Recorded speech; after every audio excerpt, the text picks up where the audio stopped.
Spazju pubbliku ma jistax jittieħed minħal il-familji. Aħna mhux se naqtaw qalbna.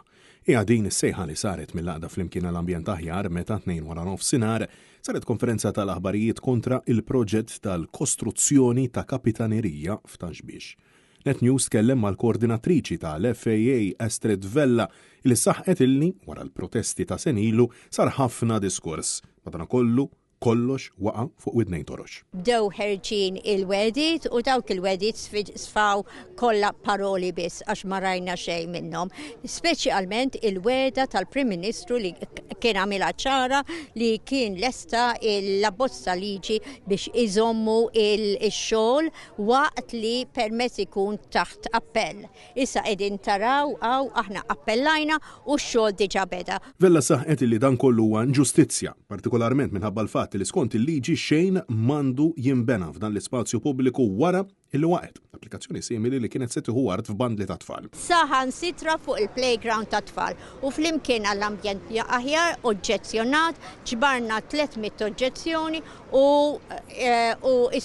waqqgħu dak l-application. X'għamlu sempliċement resquh lejn il-baħar. Il-baħar il-ftit il-ħaġa waħda li l-Malti jista' jgawdi. X'baqalna li x'ingawdu, speċjalment ingawdu b'xejn. Għandna il-baħar li ġie imniġġes u kontaminat ħafna bajjiet laqas tista' tom. Isaħqet li dan il-bini kollu f'din iż-żona jista' potenzjalment jaffettwa l-wirt kulturali tal-Belt Valletta titlu moti mill-UNESCO. Fatt li suppost il-Gvern wetta studju dwaru brabta ma' buffer zone subini li ma' studju għadu mistur. L-istudju tal-Gvern baqa' moħbi. Baqa mistur u kollox jħol u jorbot fuq dal-istudju. U aħna qegħdin ngħidu dal-istudju li skont ma nafu jasal sa xatt il-baħar dak għal xejn.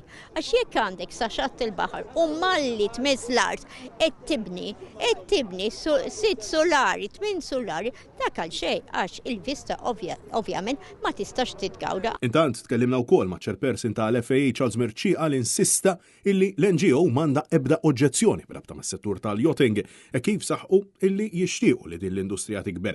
Iżda s-saħaq illi jekk jeħtieġu verament uffiċini biex joperaw m'għandhomx għalfejn jibnu eżatt mal-baħar. Għaliex m'hemmx għalfejn da kollu.